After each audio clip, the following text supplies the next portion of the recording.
नमस्कार, छायाज रेसिपीजमध्ये आज आपण गव्हाच्या पिठापासून खूपच चटपटीत मस्त अशी रेसिपी बनवतोय। चला तर अजिबात वेळ न घालवता लगेच बनवायला सुरुवात करूया। तर इथे मी 2 मध्यम आकाराचे कच्चे बटाटे घेतलेत।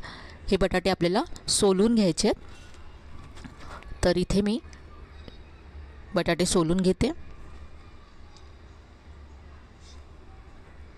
जेवढ्या प्रमाणामध्ये तुम्हाला रेसिपी बनवायची आहे तेवढे तुम्ही इथे बटाटे घेऊ शकता। इथे आता मी बटाटे दोन्ही सोलून घेतलेत। आता हे बटाटे आपल्याला किसून घ्यायचे आहेत। तर इथे मध्यम आकाराच्या किस्तीने किसून घ्यायचे, म्हणजे आपल्याला बटाट्याचा किस जास्त बारीक सुद्धा नको आहे आणि जाड सुद्धा नको आहे। तर इथे दोन्ही बटाटे मी किसून घेते आणि ह्याचा किस असा पाण्यामध्ये काढायचा आहे। आता हा बटाट्याचा किस आपल्याला स्वच्छ धुवून घ्यायचा आहे, म्हणजे याच्यातलं सगळं स्टार्च निघून जाईल। तर असं मी हे 2 वेळा धुवून घेते। बटाट्याचा किस धुतल्यानंतर याच्यातलं पाणी पिळून काढायचं आहे। हा सगळा किस मी असा पिळून दुसऱ्या बाउलमध्ये काढून घेते।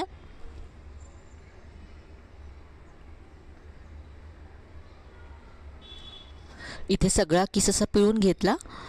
आता यामध्ये पुढचं साहित्य घालूया। इथे मी बारीक चिरलेली हिरवी मिरची घालते। ही मिरची जास्त तिखट नाही आहे, त्यामुळे मी इथे 3 हिरव्या मिरच्या घेतल्या। यानंतर इथे तिखटासाठी मी चिली फ्लेक्स घातलेत 1 चमचा। तुम्ही चिली फ्लेक्स नसतील तर लाल तिखट सुद्धा इथे घालू शकता। यानंतर इथे आता पाव चमचा मी जिऱ्याची पूड घातली आहे। यानंतर अर्धा चमचा धनेपूड घालायची आहे। इथे आता मी पाव चमचा ओवा घालते। ओव्याची चव या रेसिपीमध्ये खूप छान लागते, त्यामुळे नक्की घाला इथे ओवा। आता यामध्ये आलं लसूण घालायचं आहे। इथे मी अर्धा इंच आलं आणि 4 ते 5 लसणाच्या पाकळ्या किसून घेतल्या होत्या। आणि यानंतर भरपूर कोथिंबीर घालायची आहे। यामध्ये आता मी रंगासाठी पाव चमचा हळद घालते आणि चवीप्रमाणे इथे मीठ घालायचं आहे।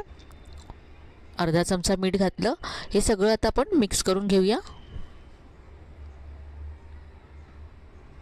मसाले आणि बटाट्याचा किस सगळं छान असं एकजीव करून घ्यायचं आहे। बटाट्याला भरपूर प्रमाणामध्ये पाणी सुटतं, त्यामुळे या रेसिपीमध्ये आपल्याला अजिबात पाणी वापरायचं नाही आहे।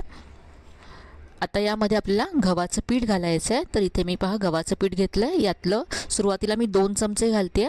गव्हाचं पीठ इथे आपल्याला जास्त घालायचं नाही आहे, फक्त बाइंडिंग पुरतं घालायचं आहे। जास्त जर गव्हाचं पीठ घातलं तर पीठ लागेल रेसिपीमध्ये। सुरुवातीला 2 चमचे घालून बघायचं, आणि जर आपल्याला वाटलं की बाइंडिंग कमी आहे तर आणखी यामध्ये आपण घालू शकतो। तर इथे मला थोडंसं पीठ कमी वाटतंय, तर इथे मी आणखी 1 चमचा गव्हाचं पीठ घालते। मिक्स करून घेऊया। तर इतकं पीठ यामध्ये पुरेसं आहे। पहा व्यवस्थित अशी बाइंडिंग झाली आहे याला आणि गोळा होतोय।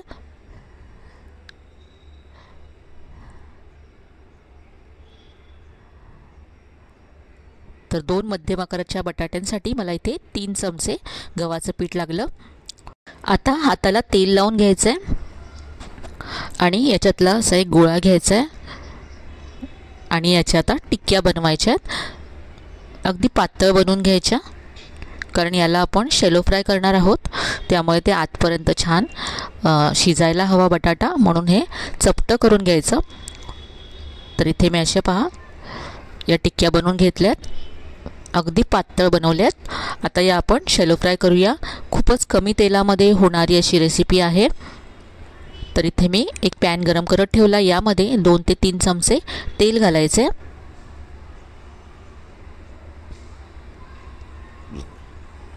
तेल गरम झालं की या टिक्क्या घालायच्या आहेत। संध्याकाळच्या वेळेत चहासोबत तुम्हाला काहीतरी चटपटीत खायचं असेल तर अगदी कमी वेळामध्ये आणि घरच्या साहित्यामध्ये होणारी अशी रेसिपी आहे।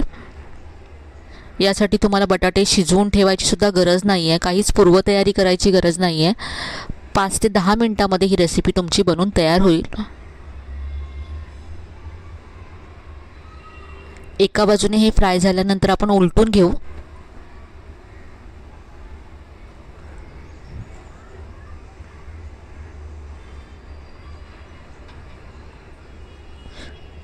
तर यामध्ये आपण चिली फ्लेक्स घातले आहेत, त्यामुळे दिसायला सुद्धा रेसिपी खूप छान दिसते। इथे आता दुसऱ्या बाजूने सुद्धा हे भाजून झाले आहेत पहा.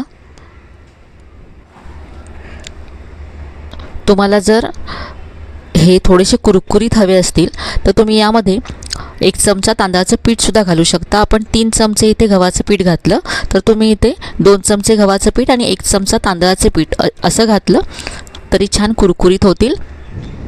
तर इथे पहा मी आणखी थोडेसे गोल्डन ब्राऊन करून घेतलेत. तर हे आपले मस्त असे हे टिक्क्या तयार आहेत. इथे मी टोमॅटो केचप बरोबर सर्व केलेत.